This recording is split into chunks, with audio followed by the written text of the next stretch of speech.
to everyone who is joining us in this live stream today, this evening. It is a very happy, at least for me, na Thursday evening because we finally cracked the top 5 after such a long time. The last time we've placed was around 5 years ago in the top 5 with Atisa Manalo. And I am kind of flabbergasted with the results of Miss International because I was thinking that it would be a possible Venezuela, Colombia, Philippines top 3 na fight. And it just so happened that third runner-up finish is, it's not something that you expected, because I was expecting higher, but this is a happy result for me at least. So welcome to our live stream.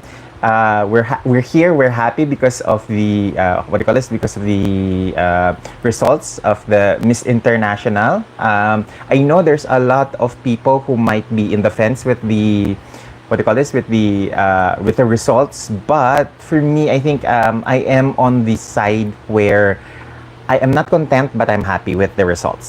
So that is exactly the poll that we have on our live stream chat as of this moment.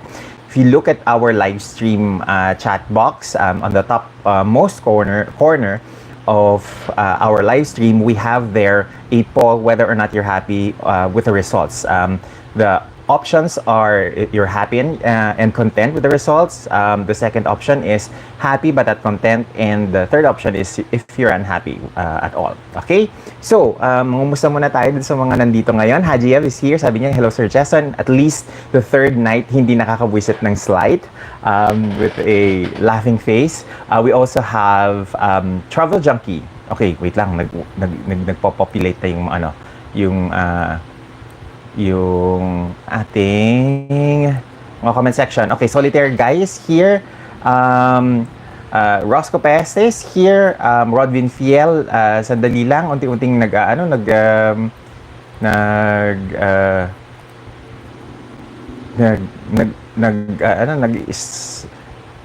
down yung aking computer with the live chat. Okay, sabi ni Solitaire Guide, attendance from Marshall Islands. Hello there sa Marshall Islands. I hope na you're enjoying our live stream. Roscoe is here, sabi niya, Guam in the house. Rodwin Fiel, sabi niya, congratulations, Nicole. Dominic Martin Mission says, so happy with Miss International. Diconan says, Miss Venezuela has a very beautiful face with the most relatable answer. I'm happy with the results. Her answer is complete. Otan says, good evening, Sir Jason. I'm very happy for Nicole, smiley face. And then you have Mark Gonzalez here saying, good evening, Sir Jason and ka-scripters. May hangover pa ako ng Gravity at When You Believe, mga karaoke song ko ito. Congrats, Nicole. Saya-saya. Ako naman, Mark Gonzalez, hindi ako mag-get over dun sa Obladi Oblada na kanta. That is so like 1980s, 1970s, or even 60s pa nga yata yung kantang yon. But I don't know. I'm kind of just glossing over yung yung production because it's not what I expected, but I am happy with the results. Pretty much the same with the Miss International na Philippine edition na the production could have been improved pa, but in terms of the results, I'm kind of happy. So on that end, I think may parallels ng konti. Sabi ni Diconan, watching from The Hague in Netherlands. John San Diego is here. Redemption night after last night's results, sabi niya. Did Indonesia walk out after missing the cut and did not want to receive the gown award? I don't know. Maybe she had to pee. She was at the toilet, and then when they announced, the winner of the best in gown, that's the only time that she was rushed back to the stage. So I don't know the circumstances about that. Daniel is bored, says, hi Sir Jason, pabati naman, my boyfriend is Eugene, he is watching now. Hello Eugene, sabi ni Daniel is bored. I do hope na you're enjoying our live stream this evening. Okay, Roscoe Pese is saying here, I really feel the Miss International org just reverted back to their prototype despite them stating that they are trying to break away. I wish it was more diverse like last year. Not many racially diverse women this year sa top 15. Okay, siguro let's start with some of my notes with regards to, with regards to the Miss International na pageant this year. I was hoping for what do you call this? I was hoping for a more diverse na set of semi-finalists. But then again, tulad ng nabanggit ni Roscoe, the top 15 essentially were back to the mold of what the Miss International is looking for. I don't know. We have to look at the judges. I have to, what do you call this? I would have to review who were the judges is because I think that the judges selected the typical Barbie doll look for the Miss International this year. And there were a lot of Latinas. I think around 55% of the top 15 semifinalists are Latinas. The only sole black African who made it in the semifinalist is someone who made it through the votes. So I'm kind of a little bit, a little bit saddened with that because I was hoping Zimbabwe was so gorgeous. She's tall, her proportion looks very great. She had great skin, I believe, based on the photos and what do you call this, the videos that I see on Instagram, on the Miss International Instagram feed. So I was hoping that there would be a little bit more diversity in terms of the Miss International semifinals this year. I was, I started feeling this. I started feeling that they might be reverting back to the traditional Miss International mold around halfway through the Miss International competition. I know that I'm not as active earlier this month covering for the Miss International pageant, but I am observing from the back seat. I was actually looking at their feed and I was a bit flabbergasted that a lot of the girls that were usually being posted on are the girls who are active on social media. And the girls that are actually active on social media, majority of them are Asians and Latinas. So I was hoping that maybe I would see Spain in the top 15 this year. I would see Zimbabwe. I can't get enough of Zimbabwe's, very gorgeous, dark-looking skin and her very beautiful face, her very model-esque, very model-esque proportions. I'm glad that she won a special award for, I think it was the fitness award. And then I was also hoping for other girls who I know for a fact had been very active with regards to their UN SDG project, like Sheila Ravelo Perez of Cuba. So I was a bit, shocked with the very pageant. How do you say this?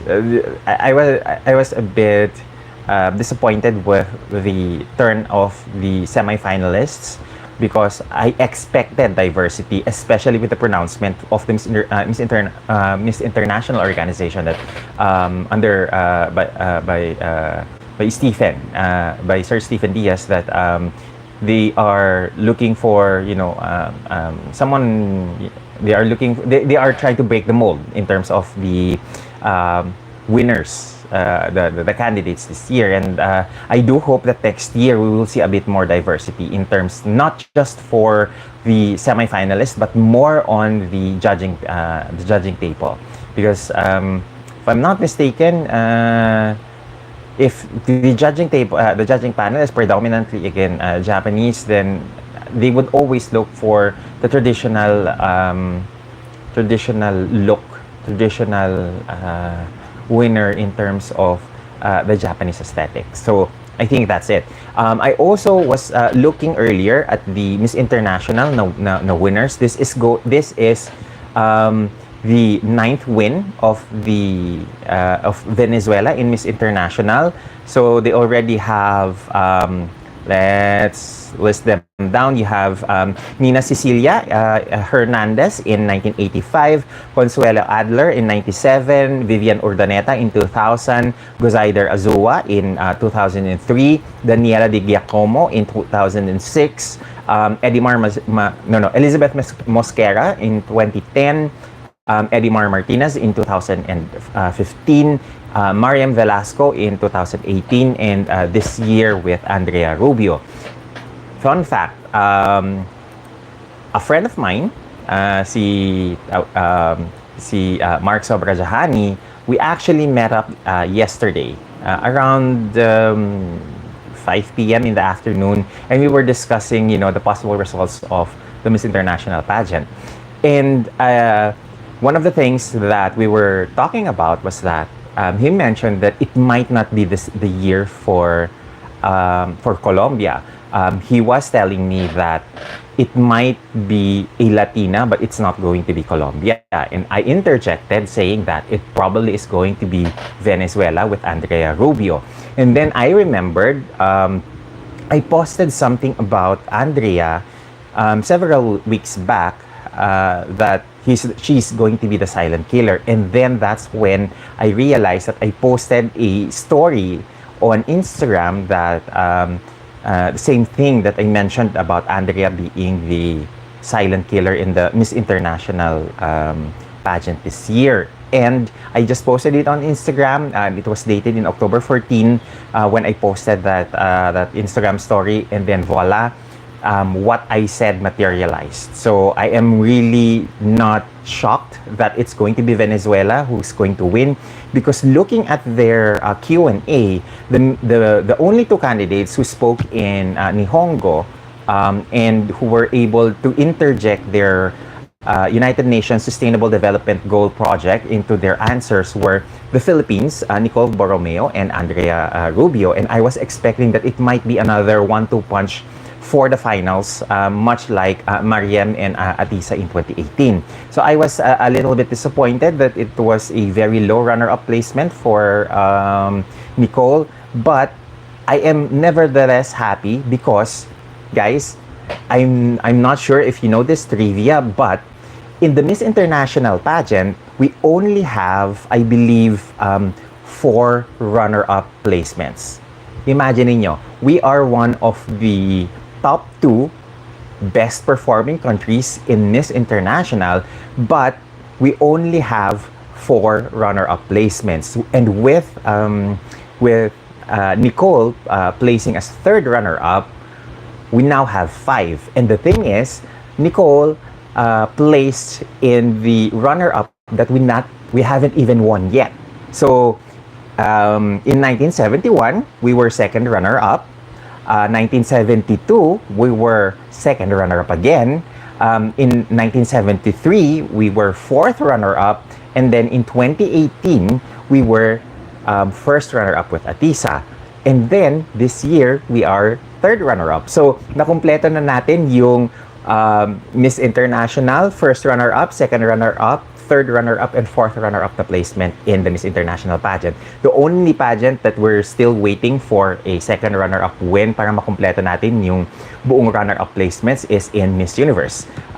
So, who are the ladies who made us proud in Miss International by placing in the top 5? So, of course, you have the winners like Kylie, Bea, Lara, si Melanie, si Aurora Pijuan, and then you also have Gemma Cruz. However, the ladies that we are not very familiar with are actually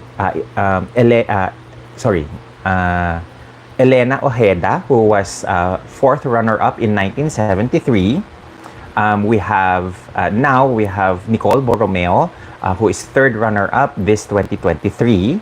And then we also have dalawang 2nd runner-up in 1971 and 1972, a back-to-back 2nd runner-up placement, care of Evelyn Camus and Yolanda Dominguez.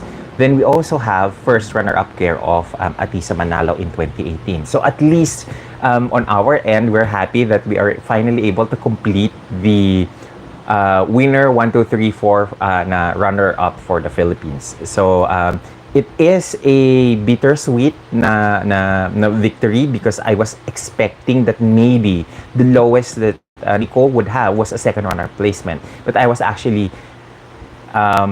setting myself up to think that it might be a 1-2 placement for the Philippines and Venezuela. However, alam naman natin that Venezuela was very deliberate in the manner of her speaking, the way that she presented herself. Ultimo, yung the timing for her look on the camera, it was near perfection. So I was, I was not surprised that Venezuela won Miss International this year. In fact, between Andrea and what's her name again? And Diana Silva, I was a little bit more biased towards Andrea winning Miss Venezuela. However, now I see the wisdom why they put Andrea in Miss International. Okay? So, let's now read some of your comments before we continue. Ang dami ng comments. Wow. Where did we end? I think it's kay Dansum. Okay. Dansum SNJHSM says, iba ang tatak BPCI. Purong-puro at hindi nilabi. Kaya super happy. Ikaw talaga, Dan. Roscoe says, though by standard, Miss Venezuela won a fair and square, she was very Miss International. I agree. From the moment that she came out with, that pictorial with her gown na tad-tad ng mga pearls, I was, there was actually another gown where she released a pictorial, or her team released a pictorial. I think it was earlier today, or it was yesterday, where tad-tad ng pearls yung kanyang gown, tapos may malaking white na thingy doon sa kanyang shoulder. I forgot what's it's called. And then nakita ko na, oh my God, every time Venezuela comes up with a pearl gown, they always win. And we've seen that with Mariam and with Eddie Marl in the past 10 years. So I'm thinking that they might be winning their Miss International title, their 9th Miss International title this year. Kaya yun yung isa sa mga napag-usapan namin ni Mark when we met up at Dunkin' Donuts yesterday. And then another comment here from Ana Maria. Mukhang nakuha ng Thailand ang formula sa Miss International. Very alarming yung consistent placement nila. Charot. Smiley face with a peace sign. Empress Teen says, kota na talaga ang Venezuela, hehehehe. Nakailang crown na sila, 2015, 18, 2023. So, that's the thing about Miss International. They don't care about whether or not you've already placed successfully in the past several years. If you are worthy of the crown, they will give you the crown. And I think that is very commendable. Integrity is something that is high on the Miss International brand. So, I do not think that Venezuela winning is an unwanted win, but it was a deserving win. So, yes, I know kota na sila, but if they deserve it, then give it to them. I think dito pumapasok yung sinabi ni Jesus sa Bible na give to God what is due to God and give to Caesar what's due to Caesar. Where are we? Okay, let's read this comment from Roscoe. I have to agree, Zimbabwe was stunning. She would have been an amazing break away from the prototype. I found Miss Grace to have a beautiful face amongst the top 15. Aside from Greece, I was actually expecting and hoping to see Spain on the semis this year, because if you look at Miss Spain, she kind of reminds me of Queen Rania of Jordan, because that face is so exquisite. Spain's representative in Miss International this year has that very Penelope Cruz, Queen Rania look in her face that is so very alta sociedad, that is very high society, very very royalty, the feels very expensive looking. So I was shocked that there was only what, one or two placements for Europe and Africa. So I'm kind of sad on that part, because with all of these pronouncements about diversity and they call this breaking the mold, we went back to the mold. So let's expect that. It's better safe that we send someone that is within the Miss International mold rather than experiment too much. Okay, nasa na ba tayo? Alex Manaog says, third runner-up, hindi na masama para kay Nicole. Panalo siya sa Q&A, yun nga lang nang rumampa siya sa final look niya, kinulang siya ng pagpapa-impress sa mga judges kasi sa audience siya tumingin, hindi sa judge. Dikonan says, at Empress Tin, sabi niya, both Venezuela and the Philippines are the top two countries with the most winners in Miss International. Okay, nasaan na ba tayo? Jam Amihan says, Spain, sana isinama kahit runner-up para medyo matching sa results ng Mr. International 2023. Actually, among the European girls, the one when I look at the profiles, profile images, profile pics of the headshots of the Miss International candidates, the one that really stuck up in my head in terms of the European girls is actually Miss Spain. For the Africans, it's Zimbabwe. Among the Latinas, I was expecting, Andrea to perform well. I was expecting Sofia to perform well. Among the Asians, honestly, when I was discussing this with another, pageant colleague, hirap kaming pumili. I think it was Adam nung we went to an event together. Napag-usapan namin na who is the strongest in Asia, and the only two girls that we can remember that we can actually have a recall was Thailand and the Philippines. And I said to him that I think that in Asia, the Philippines, Nicole Borromeo is the strongest girl. And that is also the reason why I am a little bit flabbergasted that everyone was so concerned about her styling during the first few weeks or few days. Because on my end, I know that there is a team that was communicating with her from the Philippines. In fact, I think Sir Hines of BPCI is giving feedback to Nicole. That is why towards the second half of the entire duration of the pageant, unti-unti nyo nang nakikita yung pagbabago sa styling ni Nicole. And then, I was more concerned about about the energy that she was projecting while she was in Tokyo. And I think that kind of feedback was able to reach Nicole, and she was able to pivot in terms of her Miss International game. That is why, if you haven't noticed, she started to become more active on social media, because I think that is one of the things that they were looking at, or fans are looking at. Mas nakikita natin yung mga posts niya on Instagram stories and on her Instagram account about her experience in Miss International. So that was, I think that's a good thing about our Filipina reps, that they can make adjustments because they're that intelligent. They know where, if it's not working, let's do something different, let's do something new. Okay. Where are we? Nasaan na ba tayo? Ang dami ng comments. Art Lawrence says he is happy but not content. Sabi ni Hajiev, ang hirap ng question ni Nicole, and that is why she is probably one of the best speakers in her entire Miss International batch, because she was able to two things. Mentioned her United Nations Sustainable Development Goal project, and she was able to personalize it, and she was able to make people empathize with her answer because she was able to connect education and children in her answer. So this is the reason why I believe Asia, among the Asian candidates, Nicole is the best, and it also reflected on the actual results.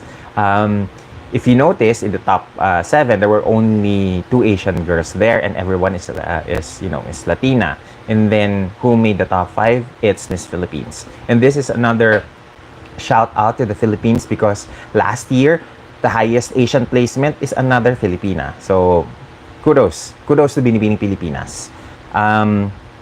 Where are we? I think we're now in the comment ni Roscoe. Sabi ni Roscoe, Miss Colombia didn't have a very Miss International aura. She kept losing composure during breaks. Miss Philippines and Miss Venezuela always had their smiles even when the camera wasn't on them. Why do you think Nicole didn't win or place higher? She was really the only other true competitor of Miss Venezuela. Both had that Miss International aura and composure.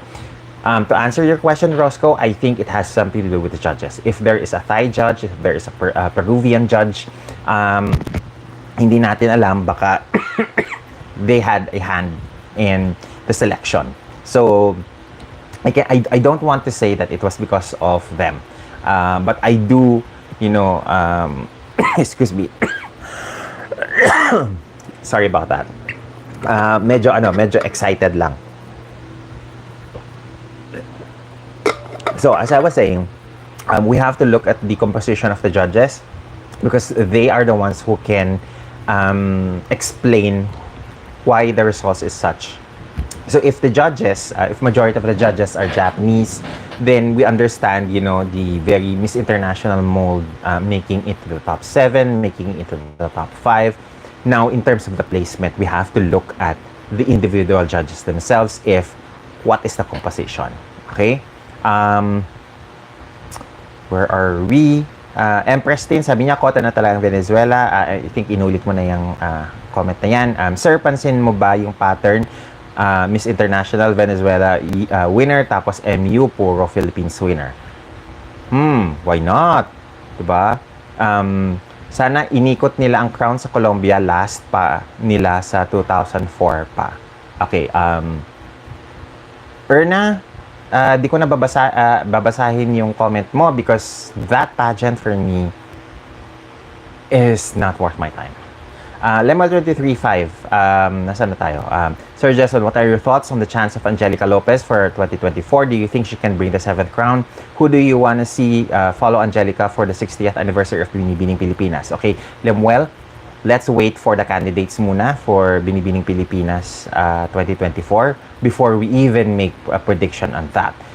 But malakas ang kutob ko that in terms of personality, Angelica will definitely be a girl that the Miss International organization will love. I do hope that moving forward, we saw that palambutan yung tawag ito, yung peg ng Miss International, then we might want to do another to do that route for Miss International next year with Angelica. So I'm not sure what strategies yet we need to employ, but maybe we continue with the soft curls for Angelica because that is something that seems to work for her style-wise. Okay, Nasaan na tayo? Ashton says, Miss International results felt like a sweet revenge. Though I know our Philippine bet in yesterday's pageant was not too strong, the L2Q award still left a bitter taste, pero today's result, ang saya-saya ko. Being Bianca says, ang klase po ni Venezuela, mukha siyang 60s beauty na sobrang ganda. Haji L says, feeling ko yung Thai judge nag-pull down ng score ni Nicole. Tapos laughing emoji. Ikaw talaga, Haji L. Of course, may tatagulugin ko na lang. Siyempre, ipupull tayo dahil hello naman, no?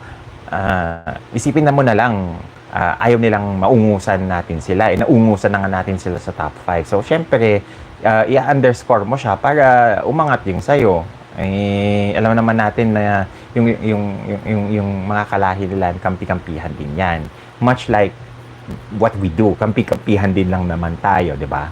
Okay, guys, medyo marami-rami na tayo. We're actually quite a large group now in our live stream discussion. I do want to ask everyone to please leave a thumbs up on our live stream so that more people will be able to see our live stream later on when it's finished, and it might even push for more audiences if you leave a thumbs up on our live stream. Okay, let's go check our poll, because right now people are voting and they are saying that they're happy and content. 63% of you guys says that you're happy and content with the results. 31% is saying happy but not content, while 6% says unhappy with the results. So keep on voting, and then we will discuss that later on doon sa final thoughts natin on the results of the poll. But as of now, it's still open. Okay, where were we na naman? Ang bilis ng mga turn of events ng mga comments ninyo. Okay, hindi ko siya na check ng mabilisan. Okay, Joseph Labro says third runner-up is okay for me. Jov Ku says sobrang okay lang sa akin kasi may mga totoong judges, hindi katulad ng MGI. Romnick Parinya says, with the circle of winners who are still Miss International prototypes, what's your thoughts with Angelica Lopez's chances next year, considering she's breaking boundaries? By the way, so happy also for Malaysia. Nice. Buti na banggit mo si Malaysia, because I think it has been a long overdue placement for Malaysia, because every time that we discuss pageants, it's always about the Philippines versus Indonesia, or the Philippines versus Thailand. I think it is finally the time for Malaysia to be recognized. I'm happy for Malaysia making, the semis in the top 15. I'm happy for Malaysia winning, fourth runner-up in Mr. International earlier last week. So I think it's about time to start looking at Malaysia as a serious pageant competitor. And I do hope that, for the Malaysians who are watching right now, please invest on good training. I don't want to brag, but the Philippines is very near to Malaysia. You can just send, your girls here, have them trained here, and expect, good results as compared to like what the Philippines did in the 2000s or the late 90s, where we sent our Filipina representatives to Miss Universe in Colombia, in Venezuela for training, and there's a cheaper alternative and more effective alternative, I believe, because nowadays when it comes to pageant training, the Philippines is probably number 1 in the world. Okay, humble brag, but again, better send your girls here to train. Okay, where are we now? Romney, to answer your question with regards to Angelica, the thing about Angelica is she's versatile. She can be molded. The last time I saw her during the send-off of Anna, you can see that her speaking skills has improved. Mas malumanay na siya. She's a stronger speaker than when she competed in Binibining Pilipinas. And imagine a full year's worth of training, of speaking engagements, of being comfortable in speaking in English. I think that would be a huge improvement. We can see more improvement coming from Angelica. So in terms of her chances, I have high chances, because not only is she different from what we're sending, but we are pushing for a diverse representative for Miss International. And if Miss International wants a diverse winner next year, much like what they did last year, then I think Angelica is in a good position. So it's all about strategy. Okay, Sandra Legaspi, sabi niya, this is not the last we'll see of Nicole. A little tweak on her styling and demeanor. She's very MUPH worthy contender too. Di ko nan says, natawa ako sa comment ng YouTuber about the dog show pageant. I love your statement. Whoever that is, then basa na lang doon sa comment section. Okay? Where are we? Ashden says, Sir Jason, sure na ba sa Pilipinas ang Miss International this next year?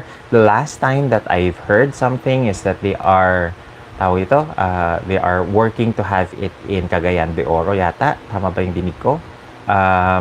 So, who knows? Kasi it's the mayor there that is pushing for the pageant to be hosted there.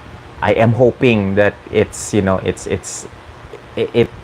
comes into fruition, but if again it's held in Japanese soil, I do hope na there will be more improvements in the way that they deliver their finals. Okay? Nasa na ba tayo?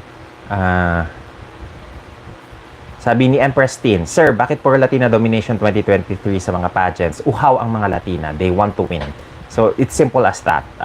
Whoever is the more thirsty for the crown, they're the ones who's going to be preparing more for it. So that is the scenario that we see right now. They have been making strides in terms of placement. So I am, what do you call this? What's the right word? I am cautious. With regards to the Latinas this year, because we need to be very on our toes because they are bringing their A game. Okay? John Snow 79, hello John. Sabi niya, hi Jason, if ever Japan ulit ang host next year, what do you think should be Angelica's game plan?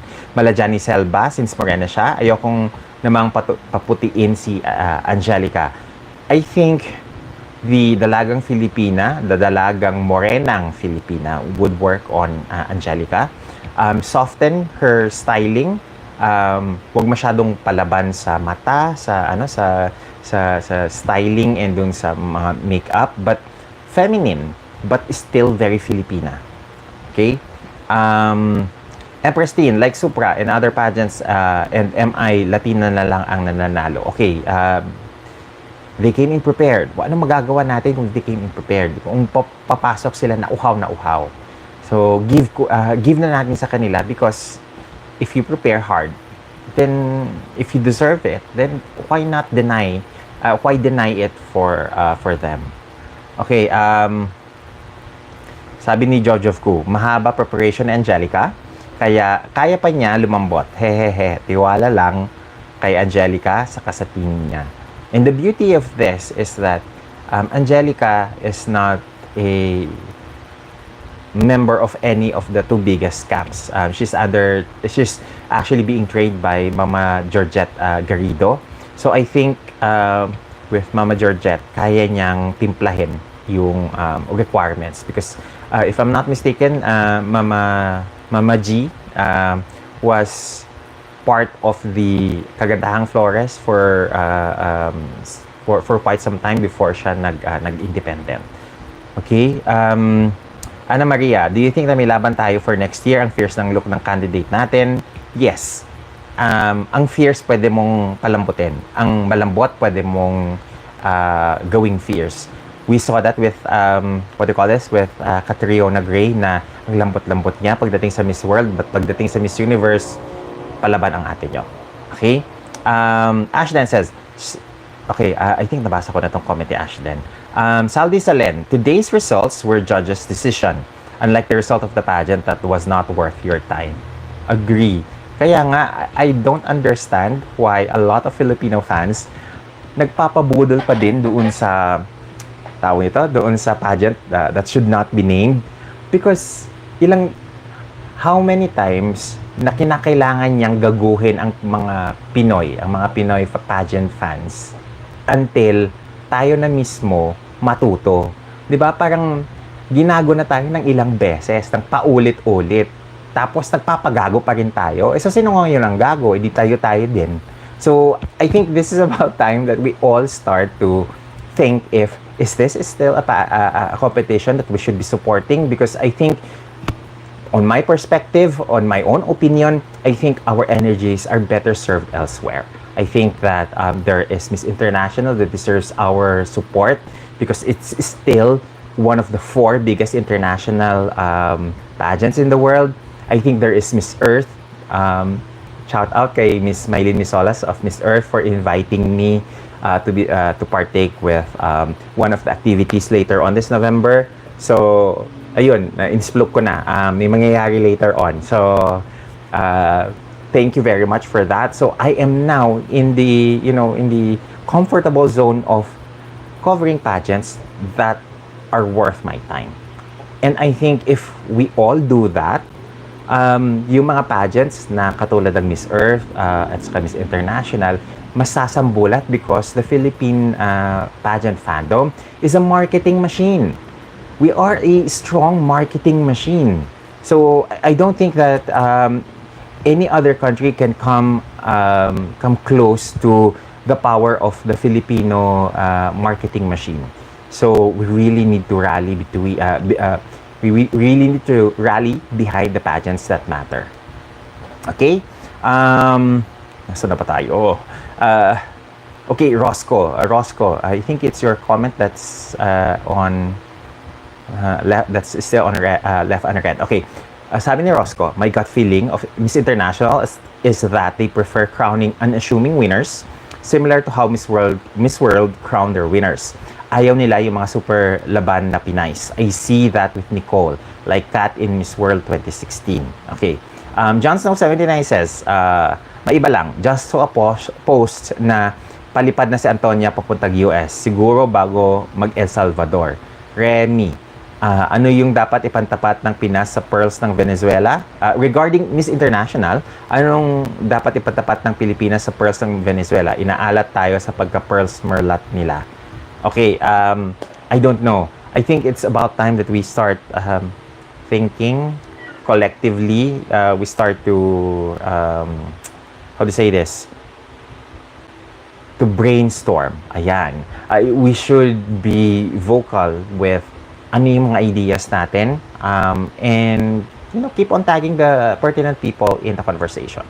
Para the more not opinions, but the more eyes, the more, ideas that we present, it could be something that can work for the girls in the competition.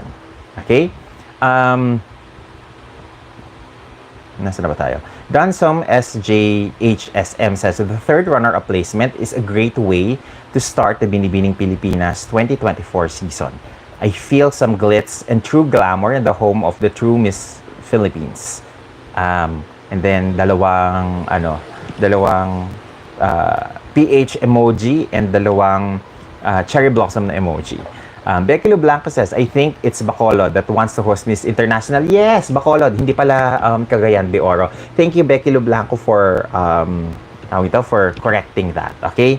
I do hope na it gets hosted in Bacolod or anywhere here in the Philippines because it's about time that we host the pageant. Okay? Let's make basa muna, Dipol. Nasaan na ba tayo sa ating pa-voting? Currently, leading at 68% is happy and content with the Miss International 2023 results. 28% is saying that you're happy but not content. And only 4%, napakaliit na porsyento, yung hindi happy doon sa sa resulta ng Miss International this year. Okay, nasaan na ba tayo? Okay, Haji F, since mukhang sorry, I slid that too fast. Okay, sorry, let me just scroll back. Haji F says, since mukhang traditional ulit mamili sa Miss International, baka mahirapan tayo next year. Who knows? Because if it's going to be a pattern that they're going to be on what do you call this, on the traditional mold with Bint last 2019. Tapos you have another European Barbie doll in what do you call this, in last year's competition, but the the four runners up ni Jasmine were a diverse, set of candidates. You have a Latina, you have an African, you have European. So I'm kinda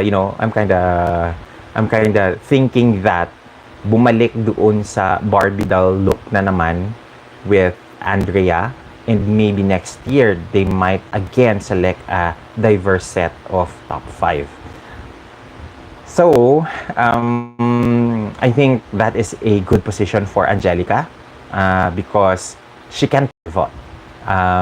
She can, the good thing about Angelica is pag pinalambot mo siya, kaya niyang dalhin yung malambot na soft na feminine na styling. Kung gusto mo siyang gawing fierce, she can do that as well. So, with Angelica, I think there is a certain level of versatility that she possesses that I am not worried about her chances for next year.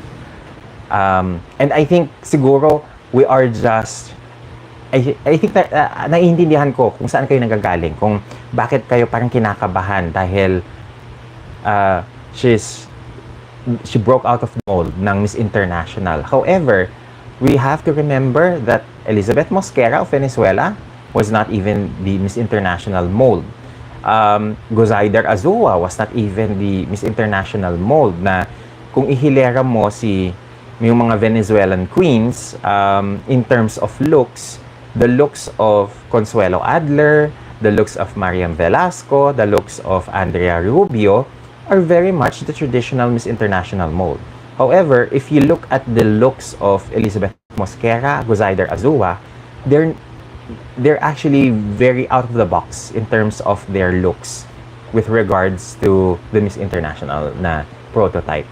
So, there is a possibility na kaya nating manalo because if you look at Lara Kigaman, Melanie Marquez, they're not the typical halfie na nanalo. They're not the typical the typical Barbie doll na mga ladies na nanalo. In fact, Lara Kigaman, when she won Miss International in 2005, nasabi na if one of the judges, a former First Lady of Indonesia, if she sits as one of the judges in Miss International, we will never win. But that judge was a judge in 2005, but still Lara won. So, it's not about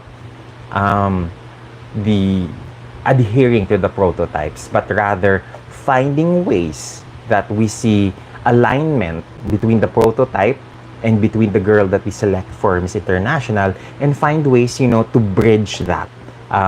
It's not about changing Angelica, but finding what makes Angelica unique and what are the things that the Miss International is looking for, and find the commonality between the two. Okay? The beauty critique says it's a good finish for Nicole, Binibining Pilipinas and the Philippines. Congratulations. Thank you. Jang Amihan says, I think kaya sa Japan na maging HD or ma-organize, leading din ang bansa nila sa technology. Saldi Salen says, Sir Jess, sumagi ba ni minsan in your wildest imagination na magtayo ng camp like KF, ACES, and the newest one, I forgot the name, or just even consultancy? Ang hirap nun, sa totoo lang, Saldi, because it takes time, energy, and expertise. I would love to help train or rather impart information sa mga candidates natin, especially on the fields of maybe sustainability, because it's one of the subjects that I teach in the schools, one of the schools that I am currently employed in. So maybe that I can help on that aspect. I can help on building personal brands for these ladies. But for me na magtayo ng camp, I think that's too much. It's not something that I particularly enjoy. I enjoy pageant coverages. I enjoy yung ganitong setup natin na I can react, I can impart knowledge, I can give my thoughts and opinions on the pageant girls. Kasi when you start training girls, you lose objectivity. And that is one of the things that I would really like to avoid, na dahil tinitrain mo siya, hindi ka makapagsabi na ito yung hindi maganda, hindi yung tama, or hindi aligned doon sa sa gusto ng brand ng pageant na tawag ito na you're competing in. And I think it's there are pageant vloggers like si Tita Lavinia who does training, who can navigate that so well. But for me, there are times din kasi that when I critique, I bullseye on the area that needed to be addressed. And sometimes girls, pageant girls or ladies feel that it's too personal to be criticized. So I think in terms of that aspect, baka mahihirapan ako to be objective, because I will always I will always be on the side na ayokong masaktan yung mga girls. But I will help if they approach me.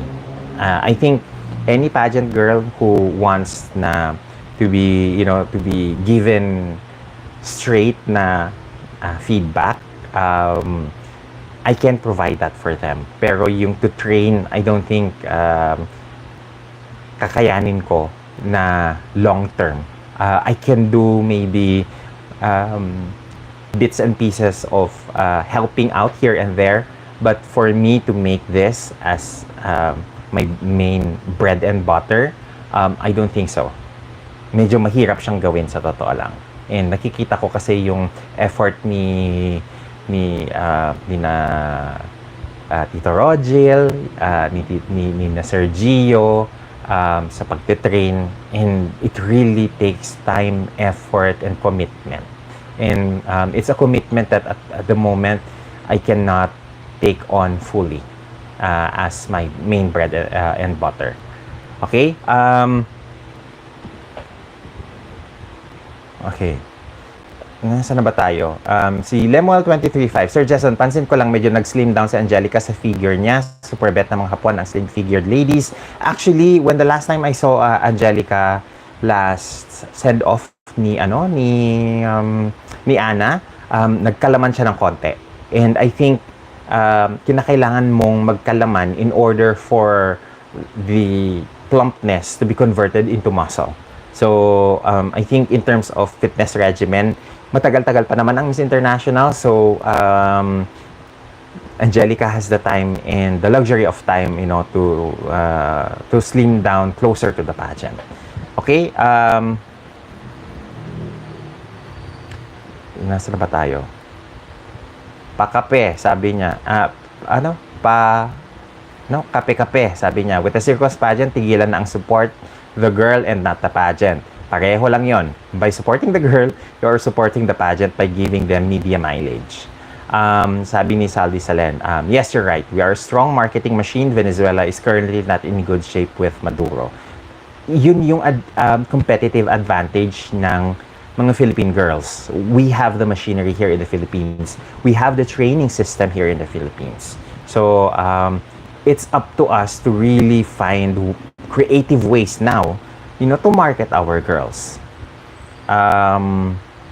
Where are we? Romnick Parinas, nabanggit na din yung irrelevant pageant. For me, wag na isupport yon.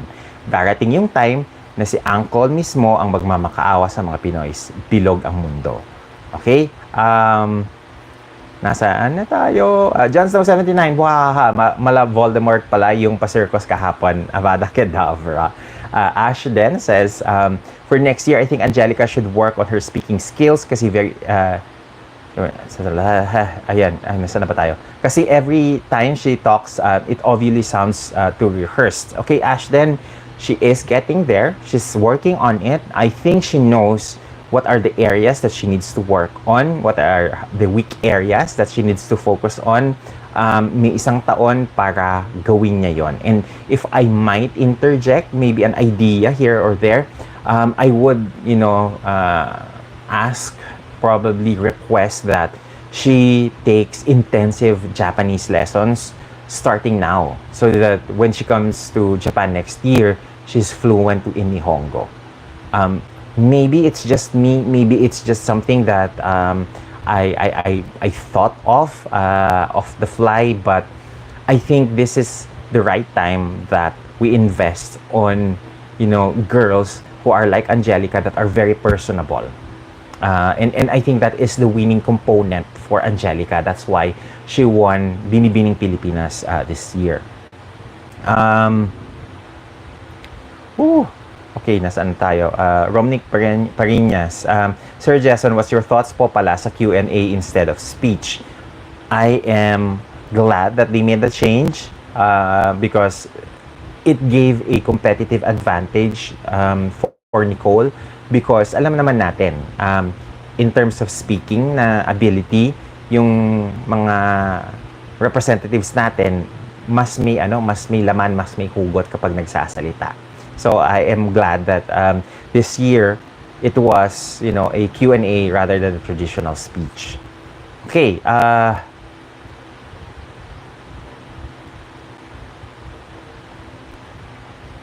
nasaan ba tayo? Jon Snow, sabi niya, what do you think Angelica should avoid para hindi siya makapasok kahit sa first cut? Both Bianca and Angelica De Leon did not make it, probably because previous winner ang Pinas. Actually, favorite tayo ng MI. I think if merong kinakailangang i-maintain si Angelica, I think that is, the authenticity that she has exhibited for the longest time. I think that is her winning edge over the girls that she competed with. And if she can bring that at the Miss International stage, when they see, good behavior, when they see, when they see candidates that are very amiable, that are of good moral character, that are punctual, they would give, good points for that. Otan says, I'm already done with the What's Its Name pageant. No more. Ako tagal na. Last straw sa akin yung kay Samantha Panlilio. Mapapatawad ko pa na hindi nila pinanalo si Samantha Bernardo. But what they did for Samantha Panlilio, who really gave it her all, she was technically proficient. Ang kinulang lang kay Samantha is height. I think that says something about yung competition na yan. Kaya I no longer felt that there is a need to support it. Okay? Sa Aldi Salen, sabi niya, I see, I understand, Sir Jess. Thanks. Anyway, Angelica has the luxury of time to learn Nihongo, at least kahit conversational. Okay? Sabi ni Art Laurent, hindi tayo maghihirapan kay Angelica next year, basta tama ang packaging at strategy, pwedeng manalo ang Morena look. Look at Lara Kigaman, Elizabeth Mosquera, and Valerie Hernandez. Okay, so before we end up our live stream, let's look at the polls, kung ano na yung resulta. I think hindi nagbago. 68% are happy and content with the results. 28% says they're happy but not content with the Miss International winners. And only 4%, very minute, small number of people are saying that they are unhappy with the results. Okay? So, to wrap up this entire conversation, I am quite happy but not content because I really believe that, I really believe that if I am going to look at the Miss International results objectively, without any bias, I think that the best results would have been Miss International between Andrea Rubio of Venezuela and Nicole. So probably I would put Nicole as first runner-up. I would put Miss Colombia, Sofia Ocio Luna as second runner-up. I would put Bolivia on third runner-up, and I would put Peru on fourth runner-up. I think that for me would have been the perfect ranking of the Miss International results. Venezuela on top, second is the Philippines, third is Colombia, fourth is Bolivia, and fifth is Peru. I think that in terms of content delivery, I think that Venezuela and the Philippines gave the strongest answers. However, I have to also consider that perhaps yung scores nila on the other aspects of the competition has, pulled down yung mga placements a little bit to what the results are nitong finals. I'm beginning to think that we're back in terms of yung strength ng Pilipinas to make it into the top placement again at the 4 big international na mga pageants. I'm starting to believe and to think na kayang ilaban ni Michelle ang top 10 and possibly a top 5 placement, that a top 4 would be an easy thing to achieve for Yana. And then maybe this is something that me and Mark was discussing yesterday, na there might be a possibility that this time we might see Gwen as Miss World, because we see the fact that among the candidates, mukhang si Gwen na lang yung matibay pa na very active on her Miss World na campaign. So I am hoping that this year would be a better year as compared to last year. I am glad that ipinaghiganti ni Nicole ang batch 2022, because I think that Chelsea, I think that Gabby were severely underplaced by their respective international competitions. The mere fact that Gabby apparently was the top preliminary performer, tapos ganun na lang siya ibinagsak doon sa finals, kinds of make me still mad at the pageant na kung saan siya nag-compete in. Now, with regards to our achievements in Miss International this year, I am very, very happy that finally we were able to complete the entire set of runners-up mula first runner-up until fourth runner-up with Nicole, with Evelyn Camos, with Yogi Dominguez, with Elena Ojeda, with Adisa Manalo, that we finally can boast that for the second straight year, the highest placement in Asia was the Philippines. And this is, something that is remarkable, because in 2013, natikman na natin ito with Miss Universe. Ariela was the only Asian girl in the top 5, and coincidentally, she was also third runner-up during her year. So, alam mo yun, masaya yung feeling, masaya yung pakiramdam that for the second straight year, it is Philippine supremacy in Asia for Miss International. Now, I do hope that this good luck would continue doon sa mga candidates and reps natin sa Alpha 4 na mga pageants. And I do hope that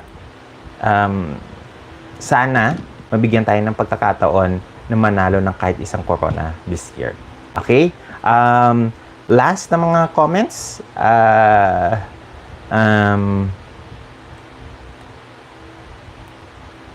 Okay, sabi ni Hajiav, shocking to know yung kay Gwen. Originally, I felt siya yung mahina. I think, I'm starting to begin with the postponements, baka siya pa yung makasungkit ng corona, Hajiev.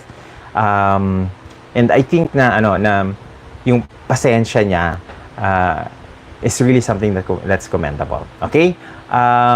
May konting pagbabago doon sa ating mga votes sa polls. Now, I see that 70% of you guys feel that happy and content sa results ng Miss International. Yung happy but not content is now only 27%, and the unhappy with the results are only 4% in the poll. So, I will be ending the poll. Thank you very much for everyone who joined in our poll, in our live stream today. Thank you very much sa lahat ng mga sumubaybay. I do hope that after this live stream ends, you would leave us a thumbs up, a like on our live stream. And for those that are still not subscribed to our channel, please do subscribe and hit the notifications bell so that you are updated with our pageant content. I will not make promises if makakapag-live stream tayo on Saturday, but I might be posting a video perhaps, or a long-standing video that I have been in my arsenal. Hindi ko pa kasi napopost yung mga some of my content for the Mr. International na pageant. So maybe on the weekend, yun ang gagawin natin, but I am still keeping my options open that on Saturday makapag-live stream tayo. Okay? That's it, guys. Thank you very much for everyone who joined, and see you in our next live stream session. Take care. Have a great weekend. Be safe sa darating na undas. Please make sure na kung babiyahe kayo sa darating na undas, leave early para hindi kayo tamaan ng traffic, and always practice safety precautions, because maraming aksidente na pwedeng mangyari dahil maraming tao na lalabas during that period. Okay? Bye everyone, take care, and see you again soon.